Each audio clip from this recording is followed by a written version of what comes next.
ಎಲ್ಲರಿಗೂ ನಮಸ್ಕಾರ. ಥಟ್ ಅಂತ ಹೇಳಿ ಕ್ವಿಜ್ ಕಾರ್ಯಕ್ರಮಕ್ಕೆ ತಮಗೆಲ್ಲ ಸ್ವಾಗತ. ಎಲ್ಲ ಕಡೆ ಸ್ಟಾರ್ಟಪ್ ಅನ್ನೋದನ್ನು ಕೇಳ್ತಾ ಇರ್ತೇವೆ. ಯುವಜನತೆ ತಮ್ಮದೇ ಆದ ಒಂದು ಸ್ವಂತ ಉದ್ಯಮವನ್ನು ಆರಂಭಿಸೋದಕ್ಕೆ ಈಗ ಎಲ್ಲೆಡೆ ಪ್ರೋತ್ಸಾಹ ದೊರೀತಾ ಇದೆ. ಭಾರತ ಸರ್ಕಾರವಂತೂ ವಿಶೇಷವಾಗಿ ಈ ಸ್ಟಾರ್ಟಪ್ಪಲ್ಲಿ ಯಾರು ತೊಡಗ್ತಾರೆ ಅವರಿಗೆ ಎಲ್ಲ ರೀತಿಯ ಅನುಕೂಲತೆಗಳನ್ನು ಮಾಡಿಕೊಡ್ತಾ ಇದೆ. ಒಂದು ಉದ್ಯಮವನ್ನು ಆರಂಭಿಸಬೇಕಾದ್ರೆ ವಿದ್ಯಾರ್ಹತೆ ಏನಿರಬೇಕು, ವಯಸ್ಸು ಎಷ್ಟಾಗಿರಬೇಕು, ಬಂಡವಾಳ ಎಷ್ಟಿರಬೇಕು, ಇವೆಲ್ಲವನ್ನು ಕೇಳಿದ್ರೆ ಸ್ವಲ್ಪ ಭಯ ಆಗೋದಂತೂ ನಿಜ. ಆದರೆ 94 ವರ್ಷದ ಒಬ್ಬ ಅಜ್ಜಿ ತನ್ನದೇ ಆದ ಒಂದು ಸ್ಟಾರ್ಟಪ್ ಉದ್ಯಮವನ್ನು ಆರಂಭಿಸಿ ಯಶಸ್ಸನ್ನು ಗಳಿಸ್ತಾಳೆ ಅಂತ ಹೇಳಿದ್ರೆ, ಯಾವುದೇ ಒಂದು ಹೊಸ ಉದ್ಯಮವನ್ನು ಆರಂಭಿಸೋದಕ್ಕೆ ಹಣ ಅಷ್ಟು ಮುಖ್ಯ ಅಲ್ಲ, ವಯಸ್ಸು ಅಷ್ಟು ಮುಖ್ಯ ಅಲ್ಲ, ವಿದ್ಯಾಭ್ಯಾಸ ಅಷ್ಟು ಮುಖ್ಯ ಅಲ್ಲ, ಒಳ್ಳೆಯ ಉತ್ಪನ್ನ ಇರಬೇಕು ಮತ್ತು ಸಾಧಿಸುವೆ ಎನ್ನುವ ಛಲ ಇರಬೇಕು. ಹಾಗೆ ಇದ್ದರೆ ಏನು ಬೇಕಾದರೂ ಬದುಕಲ್ಲಿ ಮಾಡಬಹುದು ಅನ್ನೋದಕ್ಕೆ ಹರಭಜನ್ ಕೌರ್ ಅಂತಕ್ಕಂಥ ಓರ್ವ ಹಿರಿಯ ಮಹಿಳೆಯ ಬದುಕು ಸಾಹಸ ಒಂದು ಉದಾಹರಣೆಯಾಗಿದೆ. ಹರಭಜನ್ ಕೌರ್ ತಮ್ಮ ಬದುಕನ್ನು ಎಲ್ಲ ಮಹಿಳೆಯರು ಕಳೆಯುವ ಹಾಗೆ ಕಳೆದುಕೊಂಡು ಬಂದರು. ಕೊನೆಗೆ 90 ವರ್ಷ ಆಯಿತು. 91, 92, 93 ಆದಾಗ ಒಂದು ಸಲ ಅವ್ರ ಮಗಳು ಕೇಳ್ತಾಳೆ, ನಿನಗೆ ಯಾವತ್ತಾದರೂ ನಿನ್ನದೇ ಆದ ಒಂದು ಉದ್ಯಮ ಆರಂಭಿಸೋ ಆಸೆ ಇತ್ತ ನಿನಗೆ ಅಂದಾಗ, ಅಯ್ಯೋ ಈ ವಯಸ್ಸಲ್ಲಿ ಏನು ಮಾಡಲಿಕ್ಕಾಗುತ್ತೆ, ನನಗೇನು ಗೊತ್ತು, ಏನು ಮಾಡೋಕ್ಕೆ ಬರುತ್ತೆ ನನಗೆ. ಹಾಗೆ ಹೇಳ್ತಾರೆ, ನೋಡು ನೀನು ಎಷ್ಟೆಷ್ಟು ಒಳ್ಳೆ ರುಚಿಯಾದ ತಿಂಡಿಗಳು ಮಾಡ್ತೀಯಲ್ಲ, ಯಾಕೆ ಒಂದು ಸಲ ಮಾಡಬಾರ್ದು. ಅಲ್ಲಿ ಒಂದು ಸಣ್ಣ ಜಾತ್ರೆ ಥರ ವಾರಕ್ಕೊಂದು ಸಲ ನಡೀತಾ ಇರುತ್ತೆ. ಆ ಒಂದು ಸ್ಥಳದಲ್ಲಿ ಈಕೆ ಒಂದು ತನ್ನದೇ ಆದ ಒಂದು ಕಡಲೆಕಾಯಿ ಮಿಠಾಯಿ ಮಾಡಿ ಕೊಡ್ತಾಳೆ. ಆ ಮಿಠಾಯಿ ತೊಗೊಂಡೋಗಿ ಮಗಳು ಮಾರಾಟ ಮಾಡ್ತಾಳೆ. 2,000 ರೂಪಾಯಿ ಲಾಭ ಆಗುತ್ತೆ. ಮೊದಲ ದಿನವೇ 2,000 ರೂಪಾಯಿ ಲಾಭ. ಅಷ್ಟು ರುಚಿಯಾಗಿರುತ್ತೆ ಆಕೆ ಮಾಡಿದಂಥ ತಿನಿಸು. ಅದನ್ನು ಆಧಾರವಾಗಿಟ್ಟುಕೊಂಡು ಆಕೆ ಕ್ರಮೇಣ ಹೆಚ್ಚು ಮಾಡ್ತಾ ಹೋಗ್ತಾಳೆ. ಒಬ್ಬರು ಬಂದು ಇದ್ದಕ್ಕಿದ್ದ ಹಾಗೆ ನೀವು ಮಾಡಿದಂಥ ಸಿಹಿ ತಿಂಡಿ ತುಂಬ ಚೆನ್ನಾಗಿತ್ತು, ನಮಗೊಂದು 5 kg ಬೇಕು, ಮಾಡಿಕೊಡ್ತೀರಾ ಅಂದಾಗ ಎಲ್ಲಿಲ್ಲದ ಉತ್ಸಾಹ ಒಮ್ಮೆಲೇ ಬರುತ್ತೆ ಹರಭಜನ್ ಕೌರ್ ಅವರಿಗೆ. ಮಾಡ್ತಾರೆ, ಹಿಂದಿರುಗಿ ನೋಡೋದೇ ಇಲ್ಲ. ಆನಂತರ ಕ್ರಮೇಣ ಮಕ್ಕಳು ಮೊಮ್ಮಕ್ಕಳು ಎಲ್ಲರೂ ಸೇರಿಕೊಂಡು ಆ ಉದ್ಯಮವನ್ನು ಬೆಳೆಸ್ತಾ ಹೋಗ್ತಾರೆ. ಸಿಹಿ ತಿಂಡಿಯಿಂದ ಆರಂಭವಾದಂಥ ಉದ್ಯಮ ಎಲ್ಲ ರೀತಿಯ ಇತರ ಕ್ಷೇತ್ರಗಳಲ್ಲೂ ಹರಡಿ ಈಕೆ ಇವತ್ತು ಎಷ್ಟರ ಮಟ್ಟಿಗೆ ಹೆಸರನ್ನು ಗಳಿಸಿದ್ದಾಳೆ ಅಂದರೆ, ಹರಿಯಾಣದ ಮುಖ್ಯಮಂತ್ರಿಗಳು ಸಹ ತಮ್ಮ ವೆಬ್ಸೈಟಲ್ಲಿ ನಾನು ಈಕೆ ಮಾಡುವ ತಿಂಡಿಗಳ ಅಭಿಮಾನಿ ಅಂತ ಬರ್ಕೊಂಡಿದ್ದಾರೆ. 94 ವರ್ಷದಲ್ಲಿ ಯಾರೂ ಕಲ್ಪಿಸ್ಕೊಳ್ಳೋಕ್ಕೆ ಸಾಧ್ಯವಾಗದಷ್ಟು ಯಶಸ್ಸನ್ನು ಗಳಿಸ್ತಾಳೆ ಹರಭಜನ್ ಕೌರ್. ಸದ್ಯಕ್ಕೆ ಕಾರ್ಯಕ್ರಮವನ್ನು ಆರಂಭಿಸ್ತಾ ಇದ್ದೇವೆ. ಸ್ಪರ್ಧಿಗಳ ಪರಿಚಯ. ಮೊದಲ ಸ್ಪರ್ಧಿ ಪರಿಚಯ ಮಾಡಿಕೊಡಿ ಸರ್. ನನ್ನ ಹೆಸರು HR ಕುಮಾರ್ ಅಂತೇಳಿ. ನಾನು ಬೆಂಗಳೂರಿಂದ ಬಂದಿದ್ದೇನೆ. ನನ್ನ ಹವ್ಯಾಸಗಳು ಪುಸ್ತಕ ಓದುವುದು, ಸಂಗೀತ ಕೇಳುವುದು ಹಾಗೂ ರೀಲ್ಸ್ ಮಾಡುವುದು. ಕುಮಾರ್ ಅವರಿಗೆ ಸ್ವಾಗತವನ್ನು ಕೋರ್ತಾ ಇದ್ದೇವೆ. ಮುಂದಿನ ಸ್ಪರ್ಧಿ. ಎಲ್ಲರಿಗೂ ನಮಸ್ಕಾರ. ನನ್ನ ಹೆಸರು ಅಂಜಲಿ ಯು ಗುತ್ತೇದಾರ್. ನಾನು ಬಂದಿದ್ದು ದೊಡ್ಡಬೊಮ್ಮಸಂದ್ರ ಬೆಂಗಳೂರಿಂದ. ಹವ್ಯಾಸಗಳು ಕ್ರೀಡೆಗಳು ಮತ್ತು ಪುಸ್ತಕ ಓದುವುದು. ಅಂಜಲಿ ಅವರಿಗೆ ಸ್ವಾಗತವನ್ನು ಕೋರ್ತಾ ಇದ್ದೇವೆ. ನಮ್ಮ ಮೂರನೆಯ ಸ್ಪರ್ಧಿ. ಎಲ್ಲರಿಗೂ ನಮಸ್ಕಾರ. ನನ್ನ ಹೆಸರು ಸತೀಶ್ ಕುಮಾರ್ ಅಂತ. ನಾನು ಬೆಂಗಳೂರಿನ ವಿಶ್ವೇಶ್ವರ ಲೇಔಟ್ನಿಂದ ಬಂದಿದ್ದೀನಿ. ನಾನು ಭಾರತ್ ಹೆವಿ ಎಲೆಕ್ಟ್ರಿಕಲ್ಸ್ ಲಿಮಿಟೆಡ್ ಅನ್ನೋ ಸಂಸ್ಥೆಯಲ್ಲಿ ಕಾರ್ಯನಿರ್ವಹಿಸ್ತಾ ಇದ್ದೀನಿ. ನನ್ನ ಹವ್ಯಾಸಗಳು ಬಂದು ದಿನಪತ್ರಿಕೆಯನ್ನು ಓದುವುದು ಮತ್ತು ಚಲನಚಿತ್ರ ಗೀತೆಗಳನ್ನು ಕೇಳುವುದು. ಸತೀಶ್ ಕುಮಾರ್ ಅವರಿಗೆ ಸ್ವಾಗತವನ್ನು ಕೋರ್ತಾ ಇದ್ದೇವೆ. ಮೂವರೂ ಸಿದ್ಧವಾಗಿದ್ದರೆ ಕಾರ್ಯಕ್ರಮ ಆರಂಭಿಸೋಣ. ಮೊದಲಿಗೆ ನಿಯಮಗಳನ್ನು ಒಮ್ಮೆ ನೋಡಿಬಿಡೋಣ. ಒಟ್ಟು 10 ಪ್ರಶ್ನೆಗಳು. ಮೊದಲು ಬಜರ್ ಒತ್ತಿದವರಿಗೆ ಉತ್ತರ ನೀಡುವ ಅವಕಾಶ. ಪ್ರತಿ ಸರಿ ಉತ್ತರಕ್ಕೆ ಒಂದು ಪುಸ್ತಕ ಬಹುಮಾನ. ಆಯ್ಕೆಗಳು ಬರುವ ಮೊದಲೇ ಬಜರ್ ಒತ್ತಿ ಸರಿ ಉತ್ತರ ನೀಡಿದರೆ 2 ಪುಸ್ತಕ ಬಹುಮಾನ. 100 ಅಂಕ ಗಳಿಸಿದವರಿಗೆ ಒಂದು ಪುಸ್ತಕ ವಿಶೇಷ ಬಹುಮಾನ. ನಕಾರಾತ್ಮಕ ತಂತ್ರಗಳಿಗೆ ಅವಕಾಶವಿಲ್ಲ. ಇಂದಿನ ಕಾರ್ಯಕ್ರಮದಲ್ಲಿ ನಾವು ಕೊಡುವ ಎಲ್ಲ ಪುಸ್ತಕಗಳನ್ನು ನಮಗೆ ಕೊಟ್ಟಿದ್ದಾರೆ ವ್ಯಕ್ತಿತ್ವ ವಿಕಸನ ತರಬೇತುದಾರರಾದ ಶ್ರೀ ಜಯಪ್ರಕಾಶ್ ನಾಗತಿಹಳ್ಳಿ ಅವರು. ಅವರಿಗೆ ಕೃತಜ್ಞತೆಗಳನ್ನು ಸೂಚಿಸುತ್ತಾ ಕಾರ್ಯಕ್ರಮದ ಮೊದಲ ಪುಸ್ತಕ, ಮೊದಲ ಪ್ರಶ್ನೆಯನ್ನು ನೋಡೋಣ. ಜಯಪ್ರಕಾಶ್ ನಾಗತಿಹಳ್ಳಿ ಬರೆದ ಕೀಳರಿಮೆ ಏನು, ಏಕೆ, ಹೇಗೆ ಎನ್ನುವ ಪುಸ್ತಕ. ಮೊದಲ ಪ್ರಶ್ನೆ ಈಗ ಬಂತು. ಪ್ರಶ್ನೆಯನ್ನು ನೋಡೋಣ. ಇಟಗಿಯ ಮಹಾದೇವ ದೇವಾಲಯವನ್ನು ಯಾವ ದೇವಾಲಯದ ರಚನೆಯನ್ನು ಆಧಾರವಾಗಿ ಇಟ್ಟುಕೊಂಡು ಕಟ್ಟಿರುವರು ಎನ್ನಲಾಗಿದೆ. ಆಯ್ಕೆಗಳನ್ನು ನೋಡು. ವಿರೂಪಾಕ್ಷ ದೇವಾಲಯ ಪಟ್ಟದಕಲ್ಲು, ಅಮೃತೇಶ್ವರ ದೇವಾಲಯ ಅಣ್ಣಿಗೇರಿ, ವಿರೂಪಾಕ್ಷ ದೇವಾಲಯ ಹಂಪಿ, ಅಮೃತೇಶ್ವರ ದೇವಾಲಯ ಅಮೃತಾಪುರ. ಮೊದಲಿಗೆ ಅಂಜಲಿ, ಆನಂತರ ಸತೀಶ್ ಕುಮಾರ್. ವಿರೂಪಾಕ್ಷ ದೇವಾಲಯ ಪಟ್ಟದಕಲ್ಲು. ಪಟ್ಟದಕಲ್ಲು ಆಯ್ಕೆ 1. ಹೇಳಿ ಸತೀಶ್ ಕುಮಾರ್. ಸರ್, ವಿರೂಪಾಕ್ಷ ದೇವಾಲಯ ಹಂಪಿ. ಹಂಪಿ ಉತ್ತರವನ್ನು ನೋಡೋಣ. ಆದರೆ ಸರಿಯಾದ ಉತ್ತರ ಅಮೃತೇಶ್ವರ ದೇವಾಲಯ ಅಣ್ಣಿಗೇರಿ ಆಗಿತ್ತು. ವಾಸ್ತು ಮತ್ತು ಇತಿಹಾಸಕಾರ ಹೆನ್ರಿ ಕಸಿನ್ಸ್ ಅಂತ ಓರ್ವ ತಜ್ಞರಿದ್ದಾರೆ. ಅವರು ಈ ದೇವಾಲಯಗಳ ರಚನೆಯನ್ನು ನೋಡಿ ಬಹುಶಃ ಇದನ್ನು ಆಧಾರವಾಗಿ ಇಟ್ಟುಕೊಂಡು ಅಣ್ಣಿಗೇರಿಯಲ್ಲಿ ಇರತಕ್ಕಂಥ ದೇವಸ್ಥಾನ, ಅದರ ಸ್ಫೂರ್ತಿಯ ಮೇಲೆ ಈ ಒಂದು ಇಟಗಿಯ ಮಹಾದೇವ ದೇವಾಲಯವನ್ನು ರಚಿಸಿರಬೇಕು ಅಂತ ಅವರು ಹೇಳೋದು ಉಂಟು. ಇಟಗಿಯಲ್ಲಿ ಇರತಕ್ಕಂಥ ಮಹಾದೇವ ದೇವಾಲಯ ನಿಜಕ್ಕೂ ಬಹಳ ಸುಂದರವಾಗಿದೆ. ಆದರೆ ಸುತ್ತಮುತ್ತಲೂ ಇದ್ದಂಥ ಸಣ್ಣ ಪುಟ್ಟ ದೇವಾಲಯಗಳು ಏನಿದ್ದವೋ ಅವೆಲ್ಲವೂ ಸಹ ಇವತ್ತು ಶಿಥಿಲವಾಗಿ ಉದುರು ಹೋಗ್ತಾ ಇದೆ. ಇನ್ನು ಮುಂದಿನ 50 ವರ್ಷಕ್ಕೆ ಅವತ್ತು ಇರುತ್ತೋ ಇರಲ್ವೋ ಹೇಳಲಿಕ್ಕೆ ಸಾಧ್ಯ ಇಲ್ಲ. ಮುಂದಿನ ಪುಸ್ತಕ ಜಯಪ್ರಕಾಶ್ ನಾಗತಿಹಳ್ಳಿ ಬರೆದ ಅನುಕ್ಷಣ ಅನುಭವಿಸಿ ಎನ್ನುವ ಪುಸ್ತಕ. ನಮ್ಮ ಪ್ರಶ್ನೆ ಯಾಂತ್ರಿಕ ಬುದ್ಧಿಮತ್ತೆ ಅಥವಾ ಮಿಷೀನ್ ಲರ್ನಿಂಗ್ ಎಂದರೆ ಏನು? ಆಯ್ಕೆಗಳನ್ನು ನೋಡೋಣ. ಲಭ್ಯ ದತ್ತಾಂಶ ಹಾಗೂ ಅನುಭವ ಕಲಿಕೆ, ನಿಗದಿತ ನಿಯಮಗಳಿಗೆ ಅನುಗುಣವಾಗಿ ಕೆಲಸ ಮಾಡುವುದು, ಮಾಹಿತಿಯನ್ನು ನೆನಪಿನಲ್ಲಿ ಇಟ್ಟುಕೊಳ್ಳುವುದು, ಮನುಷ್ಯರ ವರ್ತನೆಯನ್ನು ನಕಲು ಮಾಡುವುದು. ಮೊದಲಿಗೆ ಸತೀಶ್ ಕುಮಾರ್, ಆನಂತರ ಕುಮಾರ್. ಸರ್, ಮನುಷ್ಯರ ವರ್ತನೆಯನ್ನು ನಕಲು ಮಾಡುವುದು. ಆಯ್ಕೆ 4. ಹೇಳಿ ಕುಮಾರ್. ಮನುಷ್ಯನ ವರ್ತನೆ ನಕಲು ಅದೇ ಉತ್ತರವಾ? ಉತ್ತರವನ್ನು ನೋಡೋಣ. ಲಭ್ಯ ದತ್ತಾಂಶ ಹಾಗೂ ಅನುಭವ ಕಲಿಕೆ. ಯಾವುದೇ ಒಂದು ಕೆಲಸವನ್ನು ಮಾಡಬೇಕಾದರೆ ಆ ಕೆಲಸಕ್ಕೆ ಸಂಬಂಧಪಟ್ಟ ಅಷ್ಟೂ ಮಾಹಿತಿ, ಇದನ್ನು ದತ್ತಾಂಶ ಅಥವಾ ಡೇಟಾ ಅಂತ ನಾವು ಕರಿತೇವೆ. ಇಷ್ಟು ಡೇಟಾ ಕೊಟ್ಟ ಮೇಲೆ ಒಂದು ಸಲ ಉಪ್ಪಿಟ್ಟು ಮಾಡ್ತೇವಪ್ಪ, ರವೆ ಉಪ್ಪಿಟ್ಟು ಅಷ್ಟು ಚೆನ್ನಾಗಾಗಲಿಲ್ಲ, ಈಗ ಅವರೆಕಾಳು ಉಪ್ಪಿಟ್ಟು ಮಾಡಬೇಕು, ಹೇಗೆ ಮಾಡೋದು? ಆದರೆ ರವೆ ಉಪ್ಪಿಟ್ಟು ಹೇಗೆ ಮಾಡೋದು ಅನ್ನೋದು ಗೊತ್ತಿರುತ್ತೆ ಅದಕ್ಕೆ. ಯಾಕಂದರೆ ಒಂದು ಸಲ ಮಾಡಿದ್ದೀವಿ, ಮಾಹಿತಿ ಕೊಟ್ಟಿದ್ದೀವಿ. ಈಗ ಅವರೆಕಾಳು ಉಪ್ಪಿಟ್ಟು ಮಾಡಬೇಕಾದ್ರೆ ಏನು ಬದಲಾವಣೆ ಮಾಡಬೇಕು, ಹೇಗೆ ಬೇಯಿಸಬೇಕು ಇತ್ಯಾದಿ ಸಣ್ಣ ಪುಟ್ಟ ಇದನ್ನೆಲ್ಲ ಅದು ಕಲಿಯೋದಕ್ಕೆ ಪ್ರಯತ್ನ ಪಡುತ್ತೆ.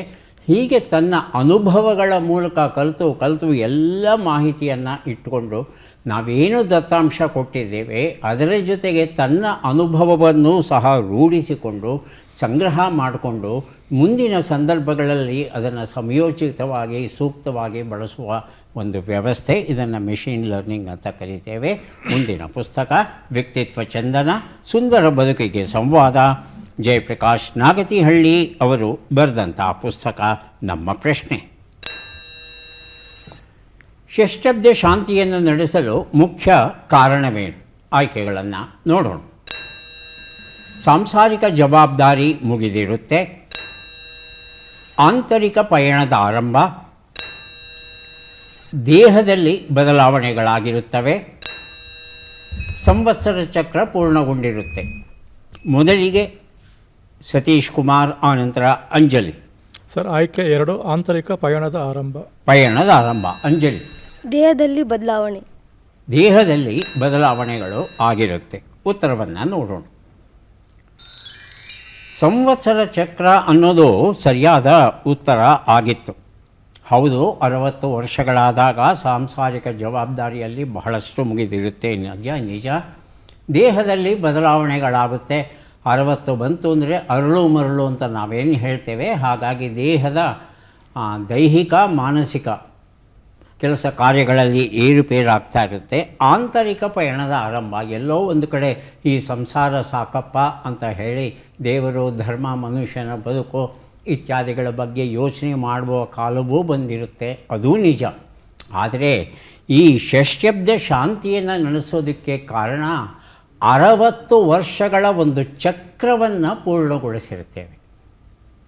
ನಮ್ಮ ಭಾರತೀಯ ಪದ್ಧತಿಯಲ್ಲಿ 60 ವರ್ಷಗಳ ಒಂದು ಚಕ್ರ ಬಹಳ ಮುಖ್ಯವಾದದ್ದು. ಅದನ್ನು ಮುಗಿಸಿದ ಮೇಲೆ ಮತ್ತೆ ಬಾಲ್ಯ ಆರಂಭ ಆಗುವ ರೀತಿಯಲ್ಲಿ ಹೊಸ ಬದುಕನ್ನು ಆರಂಭಿಸಬೇಕಾಗುತ್ತೆ. ಆ ಒಂದು ಹಿನ್ನೆಲೆಯಲ್ಲಿ ಈ ಷಷ್ಠಬ್ದ ಶಾಂತಿಯನ್ನು ಮಾಡ್ತಾರೆ. ಈ ಷಷ್ಠ್ಯಬ್ದ ಅನ್ನೋ ಶಬ್ದವನ್ನು ತುಂಬ ಜನ ಅರ್ಥ ಮಾಡಿಕೊಂಡಿಲ್ಲ. ಸಂಸ್ಕೃತದಲ್ಲಿ ಅಬ್ದ ಅಂತ ಒಂದು ಶಬ್ದ ಇದೆ, ಅಬ್ದಿ ಅಂತ ಒಂದು ಶಬ್ದ ಇದೆ. ಅಬ್ದ ಅಂತ ಹೇಳ್ತಂದರೆ ವರ್ಷ, ಅಬ್ದಿ ಅಂತ ಹೇಳ್ತಂದರೆ ಸಮುದ್ರ. ಷಷ್ಠ್ಯಬ್ದಿ ಅಂದರೆ 60 ಸಮುದ್ರಗಳು ಅಂತ ಅರ್ಥ ಬರುತ್ತೆ. ಅದಕ್ಕೆ ಅರ್ಥವಿಲ್ಲ. ಹಾಗಾಗಿ ಷಷ್ಠ್ಯಬ್ದ ಶಾಂತಿ ಸಮಾರಂಭ ಏನು ಬೇಕಾದರೂ ಕರೀಬಹುದು. ಅಬ್ದ ಅನ್ನೋ ಶಬ್ದವನ್ನೇ ನಾವು ಬಳಸಬೇಕು. ಶೈಕ್ಷಣಿಕ ಸನ್ನದ್ಧತೆಯ ಸುತ್ತಮುತ್ತ ಪರೀಕ್ಷೆ ನಿರೀಕ್ಷೆ, ವಿದ್ಯಾರ್ಥಿಗಳು, ಶಿಕ್ಷಕರು ಮತ್ತು ಪೋಷಕರಿಗಿದು ಮಾರ್ಗದರ್ಶಿ. ಜಯಪ್ರಕಾಶ್ ನಾಗತಿಹಳ್ಳಿ ಬರೆದಂಥ ಪುಸ್ತಕ ಇದು. ನಮ್ಮ ಪ್ರಶ್ನೆ: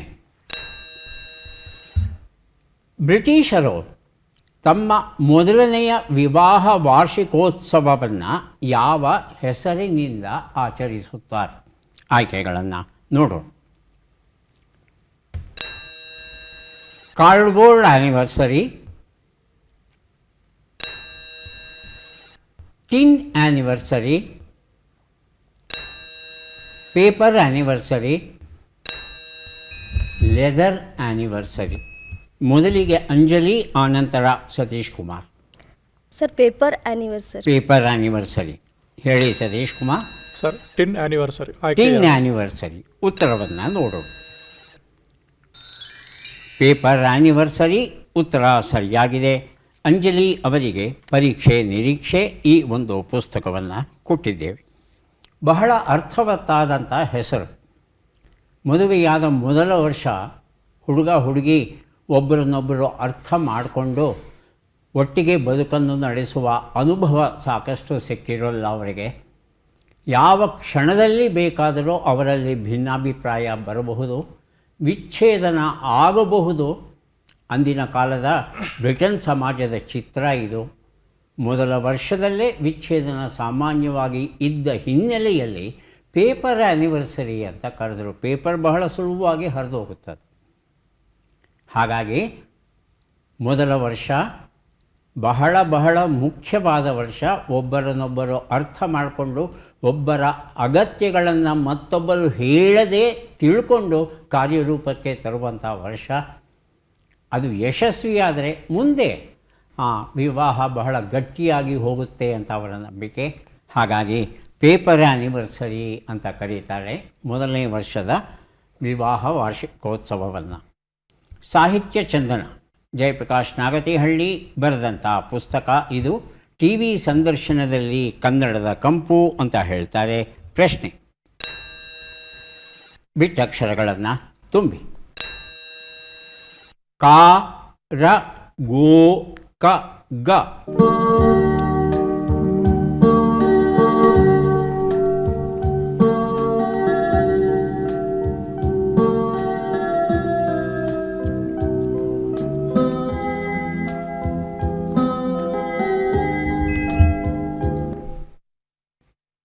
ಹೇಳಿ ಸತೀಶ್ ಕುಮಾರ್. ಸರ್, ಕಾಸರಗೋಡಿನ ಕನ್ನಡಿಗ.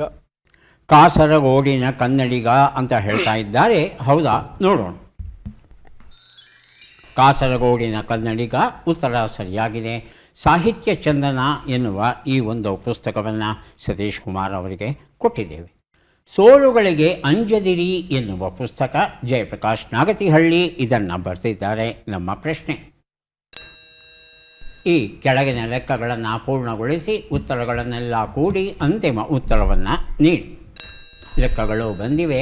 76 + 67, 85 - 58, 15 × 15, 250/5.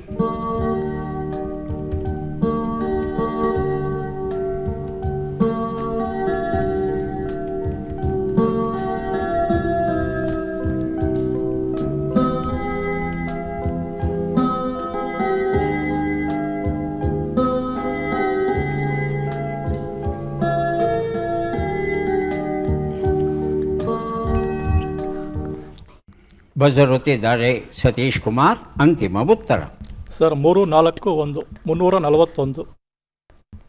ಅಂಜಲಿ ಮತ್ತು ಕುಮಾರ್ ಲೆಕ್ಕ ಪೂರ್ಣವಾಗಿದ್ದರೆ ಬಜರುತ್ತಿ ಉತ್ತರವನ್ನು ಕೊಡಿ. ಇನ್ನು ಲೆಕ್ಕವನ್ನು ಮಾಡ್ತಾ ಇದ್ದಾರೆ. ಸತೀಶ್ ಕುಮಾರ್ ಕೊಟ್ಟಂಥ ಉತ್ತರ ಸರಿಯಾ ನೋಡೋಣ. ಒಂದು ಉತ್ತರ 143, 27, 225, 50 ಎಲ್ಲವನ್ನು ಕೂಡಿದ್ರೆ 4, 4, 5 ಬಂದಿದೆ. ಈ ಉತ್ತರವನ್ನು ಯಾರೂ ಕೊಟ್ಟಿಲ್ಲ. ಮುಂದಿನ ಪುಸ್ತಕ ಮತ್ತು ಪ್ರಶ್ನೆಯನ್ನು ನೋಡೋಣ.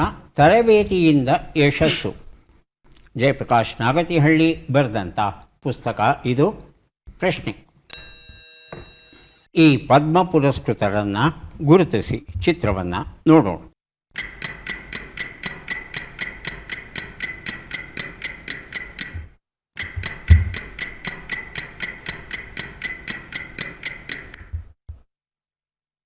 ಆಯ್ಕೆಗಳನ್ನು ನೋಡೋಣ. ರಾಧಾಕೃಷ್ಣ ದೇವ ಸೇನಾಪತಿ, ಆಚಾರ್ಯ ಶಾಂತಿಸಾಗರ್. ಹೇಳಿ ಅಂಜಲಿ. ಆಚಾರ್ಯ ಶಾಂತಿಸಾಗರ್. ಆಯ್ಕೆ 3, ಆಚಾರ್ಯ ಆನಂದ ಋಷಿಜಿ. ಆಯ್ಕೆ 4, ವಿಜಯ ನಿತ್ಯಾನಂದ ಸುರೇಶ್ವರಜಿ. ಎರಡನೇದಾಗಿ ಬಜರುತ್ತಿದ್ದು ಕುಮಾರ್. ಆಚಾರ್ಯ ಆನಂದ ಋಷಿಜಿ. ಆಯ್ಕೆ 3 ತಗೊಂಡಿದ್ದೀರಿ ತಾವು. ಉತ್ತರವನ್ನು ನೋಡೋಣ. ಆದರೆ ಸರಿಯಾದ ಉತ್ತರ ವಿಜಯ ನಿತ್ಯಾನಂದ ಸುರೇಶ್ವರಜಿ ಆಗಿತ್ತು. ಕಳೆದ ವರ್ಷ ಇವರಿಗೆ ಪದ್ಮಶ್ರೀ ಗೌರವವನ್ನು ನಮ್ಮ ಸರ್ಕಾರ ನೀಡಿದೆ. ಬಿಹಾರ ರಾಜ್ಯಕ್ಕೆ ಸೇರಿದವರು. ಅಧ್ಯಾತ್ಮ ಕ್ಷೇತ್ರದಲ್ಲಿ ಇವರು ತಮ್ಮದೇ ಆದ ಒಂದು ಕೆಲಸವನ್ನು ಮಾಡಿ ತಮ್ಮದೇ ಆದ ಒಂದು ಅನುಯಾಯಿಗಳ ದೊಡ್ಡ ಗುಂಪನ್ನು ಕಟ್ಟಿಕೊಂಡು ಬಹಳ ಒಳ್ಳೆಯ ಕೆಲಸವನ್ನು ಬಿಹಾರ ರಾಜ್ಯದಲ್ಲಿ ಮಾಡ್ತಾ ಇದ್ದಾರೆ. ಮುಂದಿನ ಪುಸ್ತಕ ಮತ್ತು ಪ್ರಶ್ನೆಯನ್ನು ನೋಡೋಣ. ನಿರೂಪಣೆ ನಿರೂಪಿಸಿ. ಮಾತುಗಳಿಗೆ ಶೃಂಗಾರ, ಬಾಳು ಬಂಗಾರ ಅಂತ ಹೇಳ್ತಾರೆ. ಪ್ರಶ್ನೆಯನ್ನು ನೋಡು. ಈ ಅಕ್ಷರಗಳನ್ನು ಸರಿಯಾಗಿ ಜೋಡಿಸಿ. ಅಕ್ಷರಗಳು: ಯಾ, ನ, ವೆ, ಕೆ, ನ, ಡು, ಕಾ, ನು.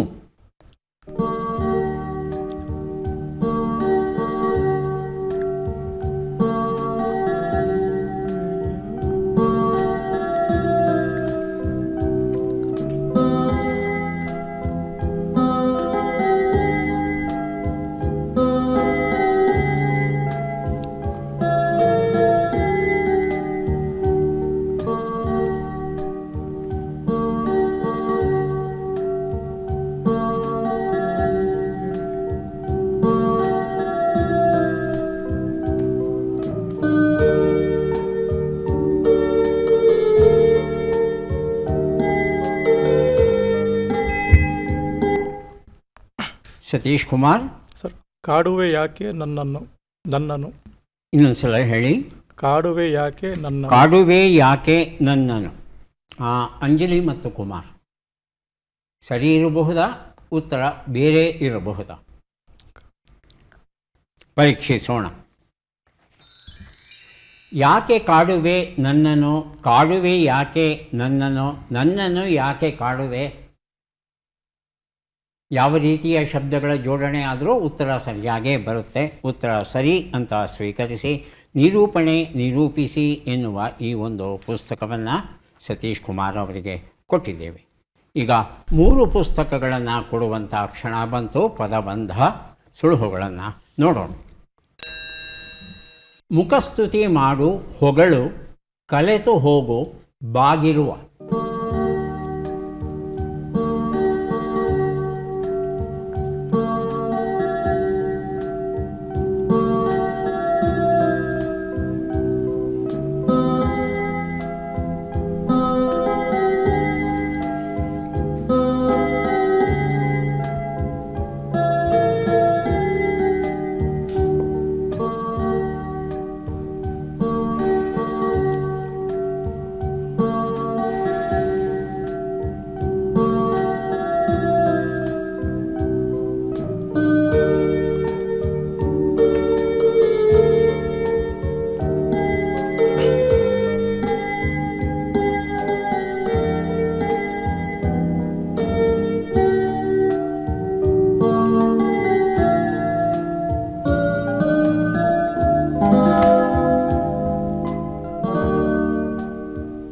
ಮೊದಲನೇ ಶಬ್ದವನ್ನು ನಾನು ಕೊಡ್ತೇನೆ. 2ನೇ ಶಬ್ದ 3ನೇ ಶಬ್ದಕ್ಕೆ ತಾವು ಪ್ರಯತ್ನ ಪಡಬಹುದು.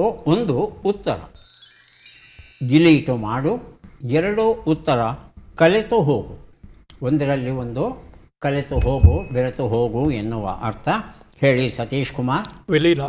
ವಿಲೀನ ಉತ್ತರವನ್ನು ನೋಡೋಣ. ಉತ್ತರ ಸರಿಯಾಗಿದೆ. ವೇದಗಳಲ್ಲೇನಿದೆ ಈ ಪುಸ್ತಕ ಕೊಟ್ಟಿದ್ದೇನೆ. 3 ಉತ್ತರ ಬಾಗಿರುವ. ಯಾರು ಬೇಕಾದ್ರೂ ಬಜರುತ್ತಬಹುದು, ಉತ್ತರ ಕೊಡಬಹುದು. ಮಧ್ಯದಕ್ಷರ ಮಾ.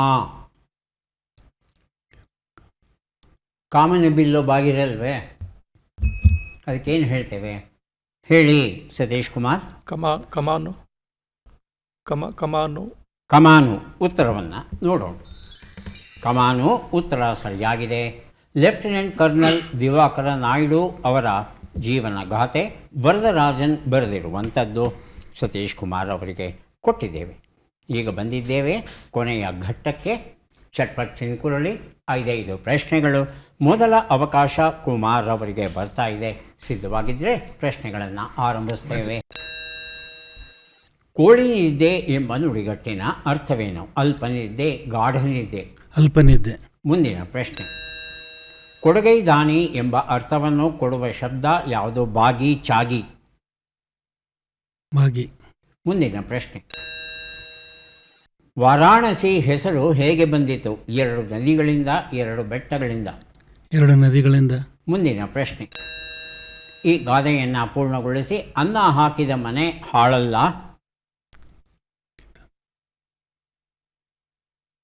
ಮುಂದಿನ ಪ್ರಶ್ನೆ. ಈ ಒಗಟನ್ನು ಬಿಡಿಸಿ. ಬಡಬಡ ಅಂಗಿ ಕಳಿಸಿ ಬಾವಿಯೊಳಗೆ ಧುಮುಕಿದ.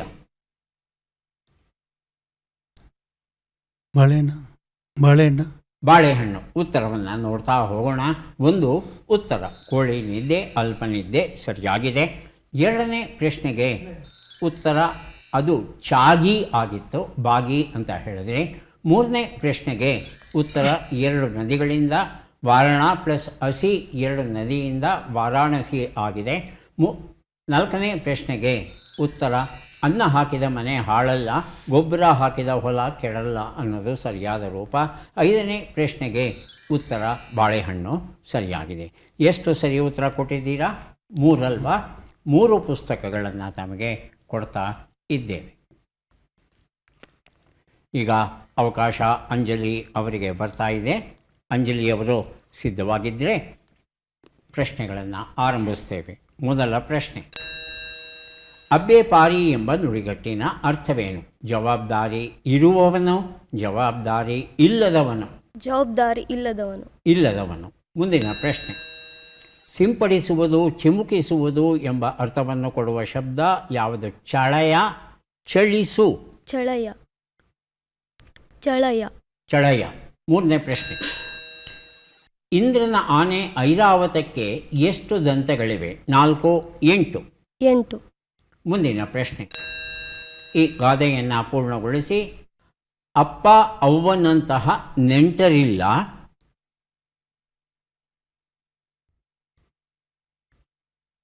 ಮುಂದಿನ ಪ್ರಶ್ನೆ. ಈ ಒಗಟನ್ನು ಬಿಡಿಸಿ. ಕೈಯಲ್ಲಿದ್ದರೆ ಕುಣಿದದ್ದೇ ಕುಣಿದದ್ದು, ಕೈ ಬಿಟ್ಟರೆ ನಿಂತಲ್ಲೇ ಗೊರಕೆ. ಕೊಳಲು ಕೊಳಲು ಕೊಳಲ? ಇರಲಿ, ನೋಡೋಣ. ಒಂದು ಉತ್ತರ. ಜವಾಬ್ದಾರಿ ಇಲ್ಲದವನು ಸರಿಯಾದ ಉತ್ತರ ಕೊಟ್ಟಿದ್ದೀರಿ. ಎರಡನೇ ಪ್ರಶ್ನೆಗೆ ಉತ್ತರ ಚಳೆಯ ಸರಿಯಾಗಿದೆ. ಮೂರನೇ ಪ್ರಶ್ನೆಗೆ ಉತ್ತರ 4 ಆಗಿತ್ತು, 8 ಅಂತ ಹೇಳಿದರೆ. ನಾಲ್ಕನೇ ಪ್ರಶ್ನೆಗೆ ಉತ್ತರ ಅಪ್ಪ ಅವ್ವನಂತಹ ನೆಂಟರಿಲ್ಲ, ಹಿಟ್ಟು ಸೊಪ್ಪಿನಂತಹ ಊಟವಿಲ್ಲ ಅನ್ನೋದು ಸರಿಯಾದ ರೂಪ. ಐದನೇ ಪ್ರಶ್ನೆಗೆ ಉತ್ತರ ಇದು ಪೊರಕೆಯ ವರ್ಣನೆ ಆಗಿತ್ತು. 2 ಪ್ರಶ್ನೆಗಳಿಗೆ ತಾವು ಸರಿಯಾದ ಉತ್ತರ ಕೊಟ್ಟಿದ್ದೀರಿ. 2 ಪುಸ್ತಕಗಳನ್ನು ತಮಗೆ ಕೊಡ್ತಾ ಇದ್ದೇವೆ. ಈಗ ಸತೀಶ್ ಕುಮಾರ್ ಅವರಿಗೆ ಅವಕಾಶ ಬರ್ತಾ ಇದೆ. ಸಿದ್ಧವಾಗಿದ್ದರೆ ಪ್ರಶ್ನೆಗಳನ್ನು ಕೇಳ್ತೇವೆ. ಮೊದಲ ಪ್ರಶ್ನೆ. ಗಾಳಿಗೆ ತೂರಿ ಬಿಡು ಎಂಬ ನುಡಿಗಟ್ಟಿನ ಅರ್ಥವೇನು? ನಿರ್ಲಕ್ಷ್ಯ ಮಾಡು, ಕಾಳು ಜೊಲ್ಲನ್ನು ಬೇರ್ಪಡಿಸು. ಸರ್, ನಿರ್ಲಕ್ಷ್ಯ ಮಾಡು. ಮುಂದಿನ ಪ್ರಶ್ನೆ. ಚೊಕ್ಕತನವುಳ್ಳವನು ಎಂಬ ಅರ್ಥವನ್ನು ಕೊಡುವ ಶಬ್ದ ಯಾವುದು? ಚಾಕ, ಜಾಗ. ಚಾಕ. ಮುಂದಿನ ಪ್ರಶ್ನೆ. ಸುದರ್ಶನ ಚಕ್ರದ ಮತ್ತೊಂದು ಹೆಸರೇನು? ವಜ್ರನಾಭ, ವಜ್ರಾಯುಧ. ವಜ್ರಾಯುಧ. ಮುಂದಿನ ಪ್ರಶ್ನೆ. ಈ ಗಾದೆಯನ್ನು ಪೂರ್ಣಗೊಳಿಸಿ. ಅಪ್ಪನಿಗೆ ಲೆಕ್ಕ.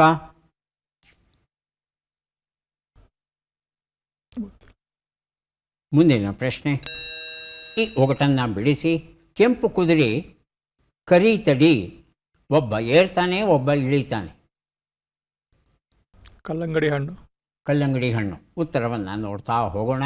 ಒಂದು ಉತ್ತರ ಗಾಳಿಗೆ ತುರಿಬಿಡು, ನಿರ್ಲಕ್ಷ್ಯ ಮಾಡು ಸರಿಯಾಗಿದೆ.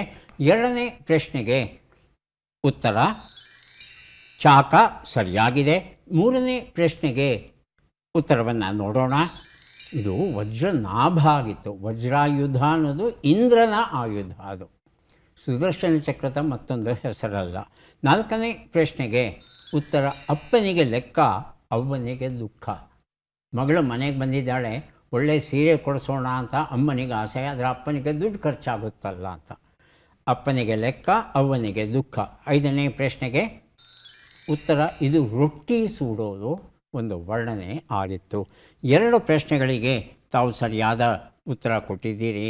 2 ಪುಸ್ತಕವನ್ನು ತಮಗೆ ಕೊಟ್ಟಿದ್ದೇವೆ. ಯಾರಿಗೆ ಎಷ್ಟು ಪುಸ್ತಕ ಬಂದಿದೆ ಅದನ್ನು ನೋಡುವ ಕ್ಷಣ ಈಗ ಬಂತು. ಕುಮಾರ್ ಅವರಿಗೆ 3 ಪುಸ್ತಕಗಳನ್ನು ಕೊಡ್ತಾ ಇದ್ದೇವೆ, ದಯವಿಟ್ಟು ಸ್ವೀಕರಿಸಿ. ಅಭಿನಂದನೆಗಳು. ಅಂಜಲಿ ಅವರಿಗೂ 3 ಪುಸ್ತಕ ದೊರೀತಾ ಇದೆ, ಸ್ವೀಕರಿಸಿ. ಅಭಿನಂದನೆಗಳು.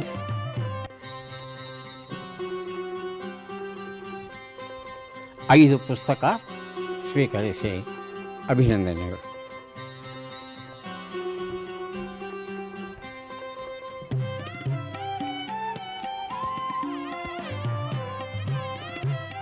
ಇವತ್ತಿಗೆ 1650 ವರ್ಷಗಳ ಹಿಂದೆ ಉತ್ತರಾಯಣ ಪುಣ್ಯಕಾಲ ಹಾಗೂ ಮಕರ ಸಂಕ್ರಾಂತಿ ಒಂದೇ ದಿನ ಬರ್ತಾ ಇತ್ತು.